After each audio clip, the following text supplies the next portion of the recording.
Hello everyone, नमस्कार. मी रेसिका. तुमचे सर्वांचे स्वागत आहे माझ्या यूट्यूब चॅनल रेसिकाज रेसिपीवर. मी आज माझ्या मुलासाठी कच्च्या कैरीचा मुरंबा बनवत आहे. कैऱ्या स्वच्छ धुवून घेतल्या आहेत. आता त्याची सालं काढूया. आता ते सालं काढायला घेते. माझ्या सुरीला ना धारच नाही आहे, त्यामुळे कच्च्या कैऱ्यांची सालं आहेत ना खूप कडक असतात. सुरीला धार चांगली पाहिजे तरच ती सालं येतील. त्यामुळे मला त्या सुरीने काही जमलं नाही. ह्या सुरीने चांगलं निघतात साली, आणि माझ्याकडे सुरी आहे तिला धार नसल्यामुळे ते चांगले लवकर होत नाही आहे. हे बघा, असं सोलून घ्यायचा. असे मी सगळे कैऱ्या सोलून घेणार आहे. आता असे सोलून झालेल्या आहेत. सगळ्याची सालं काढून झालेली आहेत कैऱ्यांची. त्यानंतर आपण आता सगळ्या कैऱ्या किसून घ्यायच्या आहेत.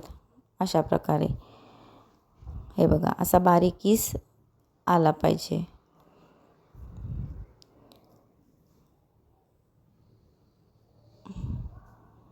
असं सर्व कैऱ्या मी किसून घेतल्या आहेत. हे बघा, माझा छानपैकी किस आला आहे बारीक. हे बघा, असं बारीक किस येतो मस्त. चला आता शेगडी पेटवते. कढई ठेवूया. कढई गरम झाली का मग त्याच्यामध्ये तो किस टाकायचा. आता आपली कढई तापली आहे. तर किस टाकते मी त्याच्यात. आता किस टाकून घ्यायचा सगळा.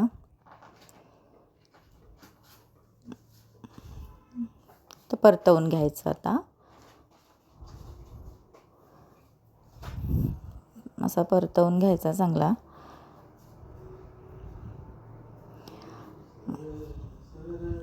त्याला तांबूस कलर आलाय बघा, मस्त.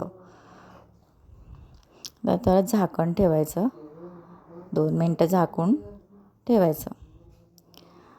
नंतर 2 मिनटानंतर उघडायचं आणि साखर टाकली. 2 चमचे मी साखर टाकली आहे त्याच्यात. आणि गूळ 4 चमचे टाकायचा. त्याच्यामुळे गुळाचा चमचा छोटा आहे, त्यामुळे मी 4 चमचे गूळ टाकला आहे. 4 चमचे गूळ टाकला. आमच्या त्या गावाकडच्या कैऱ्या आहेत ना, त्या जास्त आंबट नाही आहेत, गोड आहे. त्यामुळे थोडं मी साखर आणि गूळ कमी प्रमाणातच टाकलं आहे. चांगलं परतून घ्यायचं. हे बघा, चांगलं असं परतून घ्यायचं आणि पुन्हा झाकण ठेवायचं.